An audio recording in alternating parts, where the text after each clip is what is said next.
18 de maio é o Dia Nacional de Combate ao Abuso e à Exploração Sexual de Crianças e Adolescentes e foi instituído por lei federal em 2000, em memória ao caso Araceli, criança que foi estuprada e assassinada em Vitória após sair da escola em 1973. No Espírito Santo, entre janeiro e outubro de 2022, foram registrados 1.390 crimes sexuais contra crianças e adolescentes. Entre estes, 994 foram estupros, de acordo com dados da Secretaria de Segurança Pública. 50 anos após a morte de Araceli, a violência sexual ainda é algo presente no Estado. E para falar sobre o assunto, temos aqui conosco a Karina Fiorotti, enfermeira do Hospital Universitário da UFES, doutora em saúde coletiva e atuante no projeto de extensão PAVIVES, que atua no acolhimento de pessoas vítimas de violência sexual. Karina, agradeço sua presença. Grata, Renan. E para começar, quais são os tipos de crimes sexuais que são praticados contra a criança e o adolescente? Bem, apesar da gente falar muito do estupro, a Organização Mundial de Saúde, ou mesmo o nosso Ministério da Saúde, traz como crimes sexuais atos libidinosos,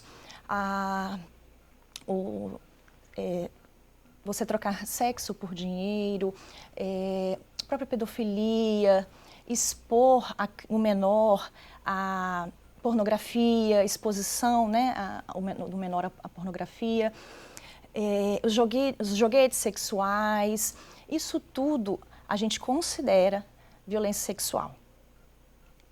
E é possível identificar quando uma criança é vítima desses tipos de violência? Sim, e talvez seja esse o grande desafio da gente. Muitas vezes, quando a gente fala de violência sexual no menor, são violências que não começam diretamente por um estupro ou evento único. Normalmente são violências que são crônicas. E elas começam com esses joguetes, né? As brincadeiras bobas, passar a mão, ou expor mesmo essa criança à pornografia.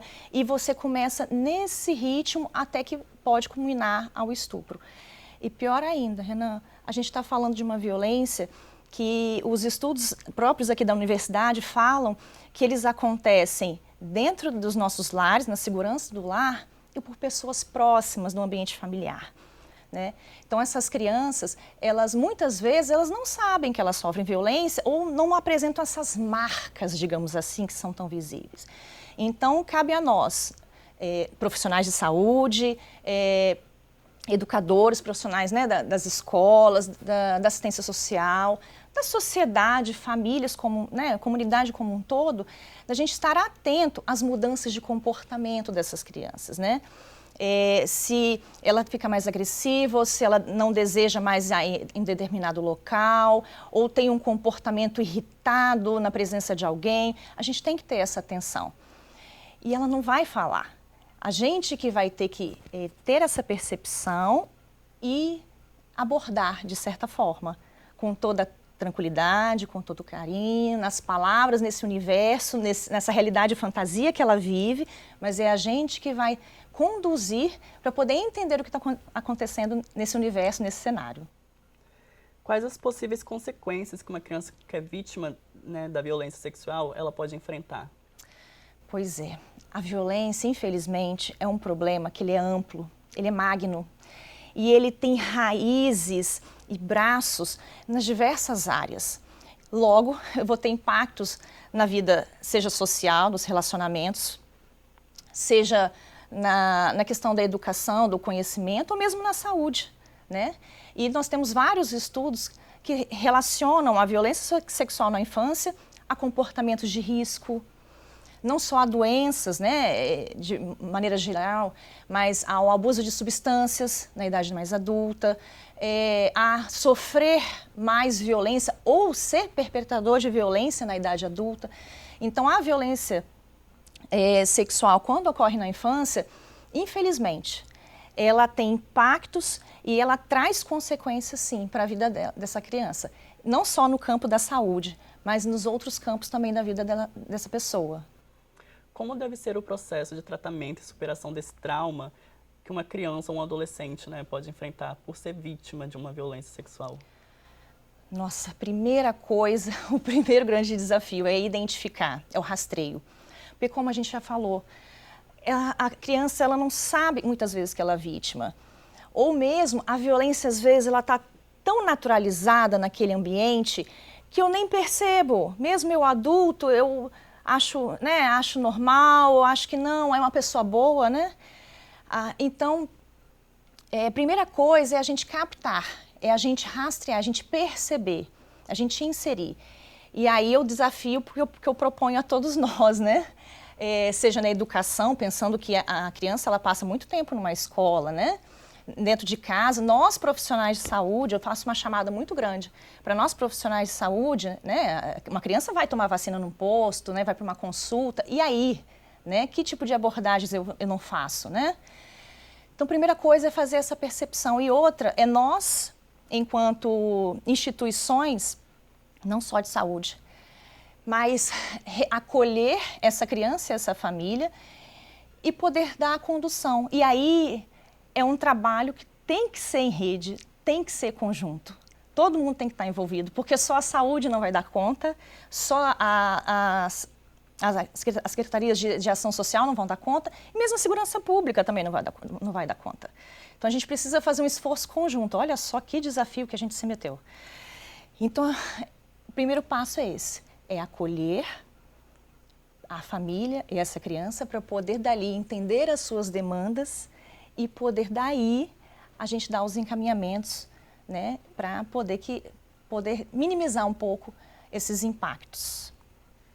E aí eu faço outro adeno nessa história. Muitas vezes, quando a gente fala de crianças e adolescentes, nós profissionais de saúde, de educação, a gente fala assim, mas eu não sei o que fazer, eu acho que está sofrendo violência. A gente não vai ter certeza no primeiro momento. E às vezes, para ter essa certeza, eu vou precisar de muitos atendimentos e de outros espaços também para isso se revelar. Mas e aí? Eu faço o quê? Aí às vezes as pessoas falam assim, eu vou chamar a polícia. Mas às vezes não é só chamar a polícia. Às vezes eu preciso, porque aquele menor está em risco iminente, né, da sua integridade física. Mas às vezes eu preciso simplesmente inseri-lo num serviço, num espaço, né, que possa estar manejando. Eu dou como exemplo que a violência para a saúde, ele é um problema do Brasil desde 2001, né, quando foi o programa das políticas foi lançadas as políticas de enfrentamento de violência e acidentes. E a partir de 2011, tornou-se obrigatório a notificação da violência, né? E crianças e adolescentes é um grupo que a gente chama de vulnerável, é um dos grupos que a gente precisa notificar. E se é de notificação compulsória, é caso suspeito ou confirmado. E aí, eu não preciso ter certeza, porque a notificação na saúde é uma coisa que os profissionais de saúde têm muita resistência hoje, não é denúncia. A saúde tem o seu papel, a segurança pública tem o dele. Mas eu, enquanto profissional de saúde, eu tenho que prestar cuidados. É isso que eu tenho que fazer. E um dos cuidados é notificar. Eu não vou estar denunciando, eu estou comunicando os serviços e garantindo que essa pessoa em situação de violência seja inserida em algum serviço. E a partir daí a gente vai, a partir do momento que ela está inserida, eu consigo acolher, receber essas demandas, sempre nesse ritmo. Receber as demandas, perceber as demandas para poder dar os devidos encaminhamentos e trabalhar em rede.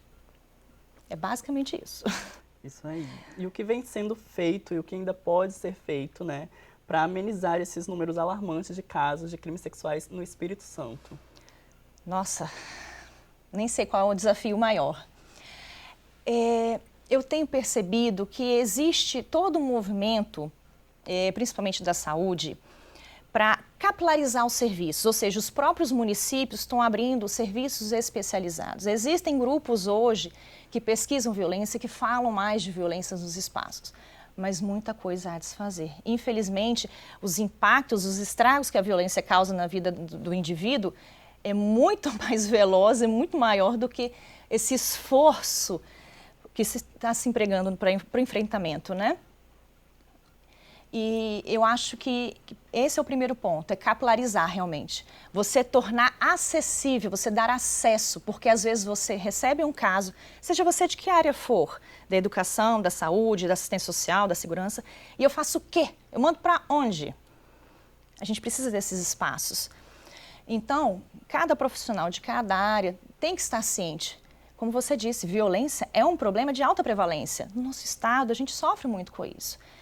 E é preciso desvelar isso, sabe? Espaços como este aqui, inclusive, são importantes para a gente desvelar esse problema. Precisa falar desse problema, Com né? certeza. Poder receber, acolher e identificar. Esse é o desafio. E aí, nessa ciranda, cada um fazer sua parte. Porque vai ter trabalho para todo mundo. Todo mundo vai ter uma participação. Para a gente poder ter crianças e adolescentes seguros. Eles têm esse direito de terem uma infância e uma adolescente em segurança e não sofrendo violência. E violência pior ainda, no local onde que era para estar seguro, no ambiente familiar, por pessoas da confiança deles, né? Esse é o desafio. Nós estamos no caminho, mas a gente precisava acelerar um pouquinho esse passo. É isso aí, Karina. Gostaria de agradecer mais uma vez pela sua presença e por compartilhar conosco esse conhecimento tão importante, né? Sobre um assunto sério e que deve ser falado. Parabéns mais uma vez pela iniciativa. A gente precisa falar sobre violência. Obrigado, precisamos mesmo. E assim finalizamos mais uma entrevista aqui no Reverso UFES. Acompanhe-nos para mais entrevistas.